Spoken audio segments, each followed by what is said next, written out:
Feelings. Feelings. Not in the sense of physical pain as a result of injury or illness, or feeling tired, feeling hungry. I'm not talking about those kinds of feelings. In this video, I'm going to be discussing feelings in the sense of feeling anxious, anxiety, feeling frightened, feeling angry, feeling passionate, feeling down, feeling happy, sexual feelings. All these kind of feelings are what I'm going to be discussing in this video. Now, these feelings I would describe personally as a happening of the nervous system. And listen, to me, these kind of feelings are fascinating. They really are. How do these feelings arise? How do these feelings potentially sustain over time? Surely to be aware of how feelings manifest in the first place should carry the utmost importance. Right? Now listen, real quick, I just want to give you a little insight here.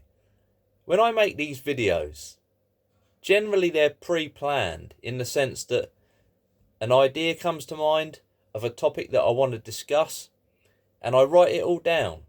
I write out a video. I think about what I want to say. I write it all down. And then I press record and make the video.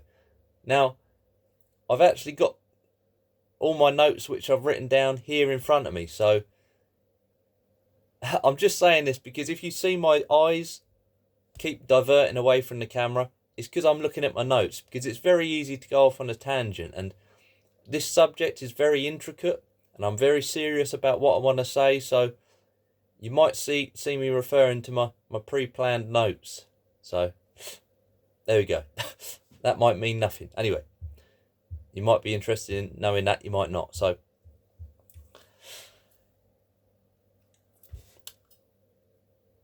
I want to suggest this. I want to suggest that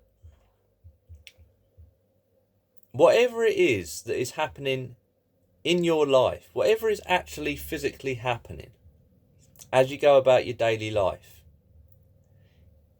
whatever's going on is not the cause of your feelings.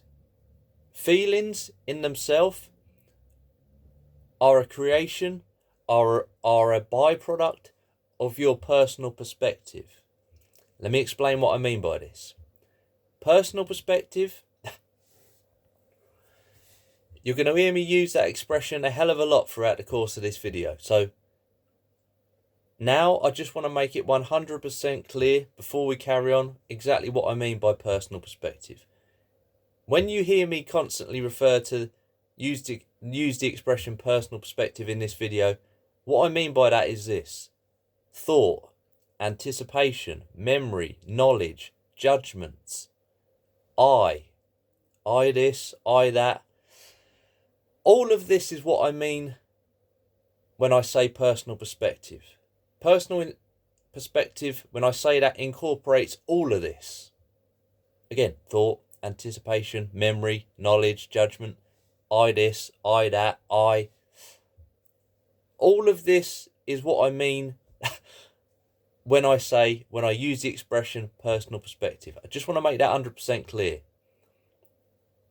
So now as we go about this video, that might make some sense. It might not. Look, we perceive the happenings of our life through our personal perspective. Here's a scenario for you. Let's say your name's Andy.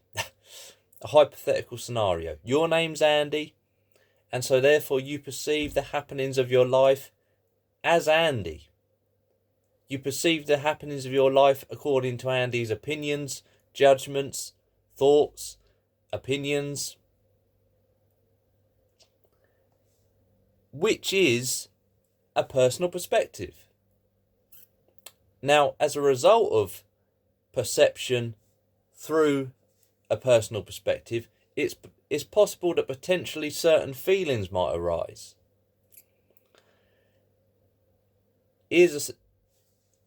Your name's Andy. You're at work. Again, this is a hypothetical scenario. Let's say your boss man has rounded up you and all your colleagues because your boss man wants to give a speech on the future of your employment. So now you sit down and you're listening to the boss man give a speech. And as you're listening to the big boss man give a speech, you might be aware that certain feelings are arising within you. Maybe the feeling of anger. Maybe you might begin to feel excited or worried or nervous. Depending on, obviously depending on what your boss is saying, I guess. But you know what I'm saying? Certain feelings might arise as a result of listening to a speech given by your boss. Now, the speech is just the speech. The speech just is what it is. The speech doesn't create your feelings. Your feelings are created as a result of your personal perspective of the speech. Now listen, your boss giving a speech at work, that's just an example I've come up with. I could come up with endless examples, but let's just carry on with this. Look, so you're at work. And as you go about your day, doing what it is you do at work every day, most of us do the same thing at work every day,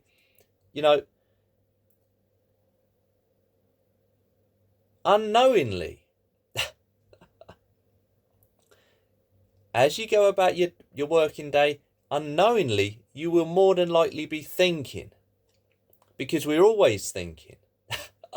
We live in a kind of functional daydream. I've said this many times, in the sense that a functional daydream, in the sense that we're always physically functioning, yet daydreaming in the sense that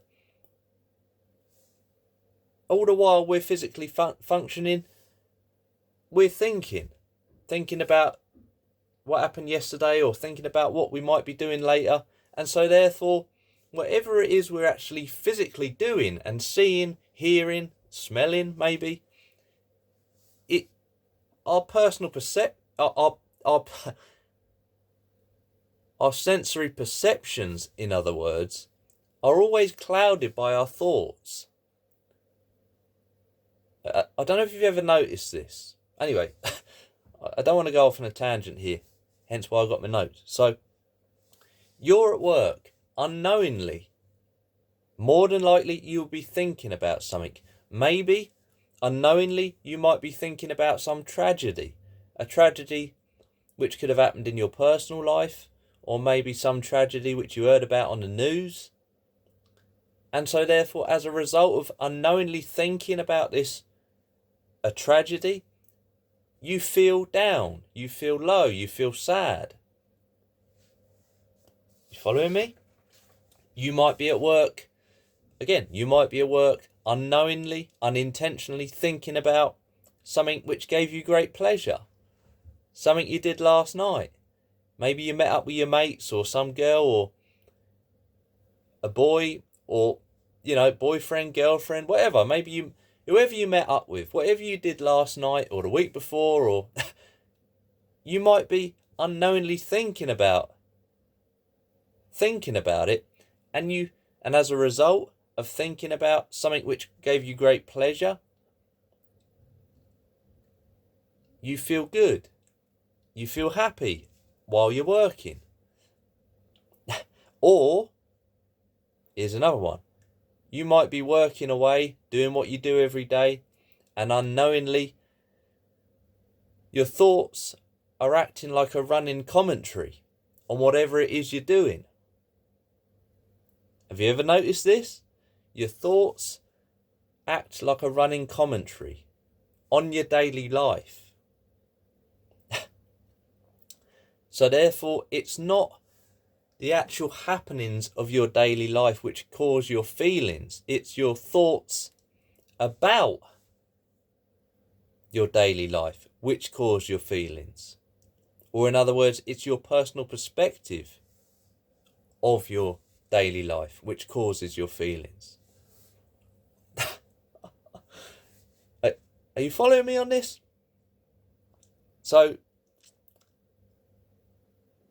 look, plain and simple. Ultimately, what I'm saying here is this. Whether it be feelings that are created as a result of your personal perspective of your present moment, or whether it be feelings which arise as a result of thoughts about the past or the future. My point is this: feelings themselves are a result of personal perspective. Again, personal perspective, which is thought, anticipation, knowledge, memory,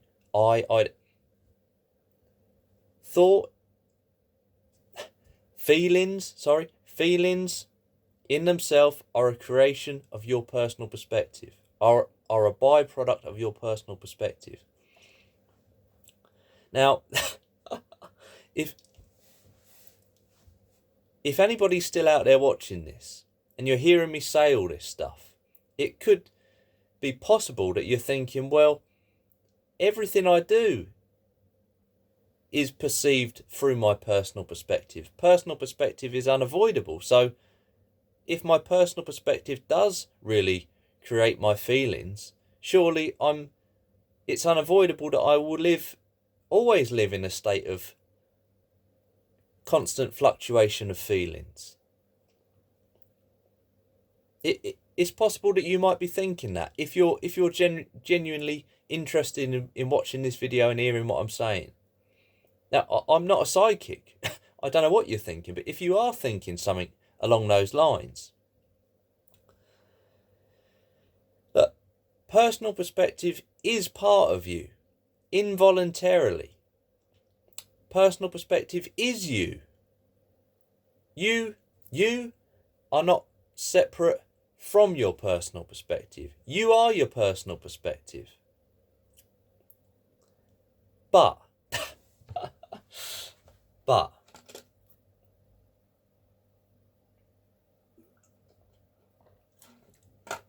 now this is where it gets really intricate.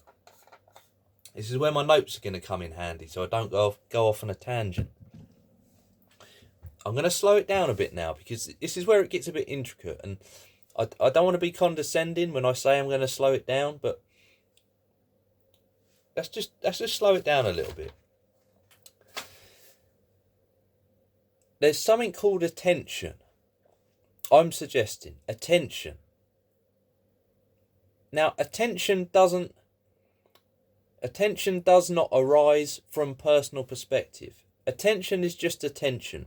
Attention is not personal. Attention is not yours. Attention comes naturally. Of course, intentionally, I can pay attention. I can pay attention intentionally. I can intentionally pay attention, but as soon as I intentionally pay attention, it's no longer natural, and therefore it becomes concentration. Now, concentration and natural attention are two completely different things. Just let that sink in for a minute. So what's my point? Listen, my point is, I'm suggesting that when there's complete natural attention, in that attention can be an awareness of the whole movement of your personal perspective. So in other words,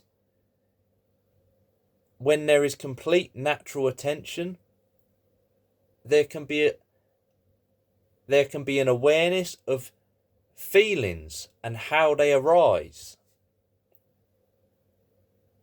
Because again, your feelings arise as a result of personal perspective.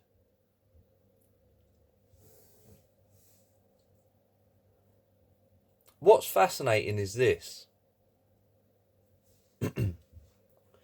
Attention can bring about an absence of your personal perspective. Attention can bring about an absence of personal perspective. Now, this absence of personal perspective is only ever fleeting. An absence of personal perspective is never permanent. If it was permanent, you'd be in a state of amnesia. You know, certain aspects of your personal perspective are completely necessary. Knowledge of movement, knowledge of speech, knowing how to speak, of course, is completely necessary. But what I'm suggesting is attention can bring about a fleeting absence of personal perspective, meaning thought. Thought becomes absent in a state in complete attention.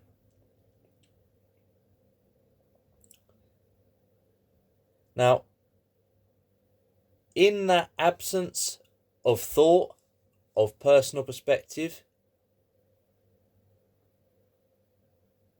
only then will you feel neutral. Because generally as I said, generally we always feel like something.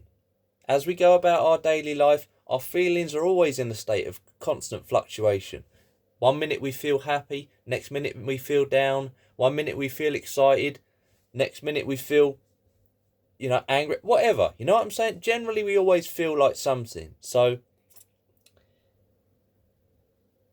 if there's complete attention, in that attention, there can be an absence of personal perspective, and only then is it possible that you will ever feel neutral.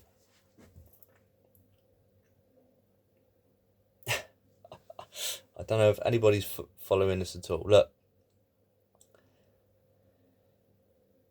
I want to end it on this. I want to end the video on this. What does it mean? What does it mean to be completely attentive? Attention. What is attention? As you go about your daily life, are we ever attentive? Are we ever completely attentive to what is meaning whatever we can perceive around us physically, whatever is physically going on around us, as well as what's going on within us, meaning the movement of thought, and therefore the potential arising of our feelings? Are we ever completely attentive to all this simultaneously, at once? Not exclusively attentive to our physical surroundings, or exclusively attentive to what's going on within us. I mean, is it possible to be completely attentive to all of this, all of which goes on outside of us as well as within us at once? Is that possible? Am I talking a load of old bollocks here? Is that possible? See for yourself. Live your life and see. That is the answer. That in itself is attention. If you really see what I'm saying. You might see this, you might not. If you do see,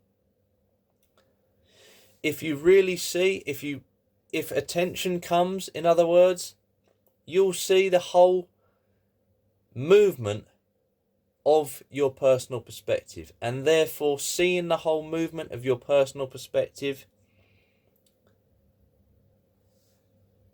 you will see what it means to feel neutral, which for most people in this world seems to be a very rare occurrence, apparently.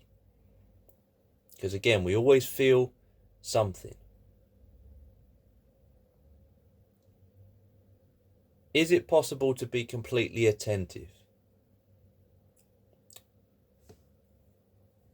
Live your life and see. All the best. A long video, I know.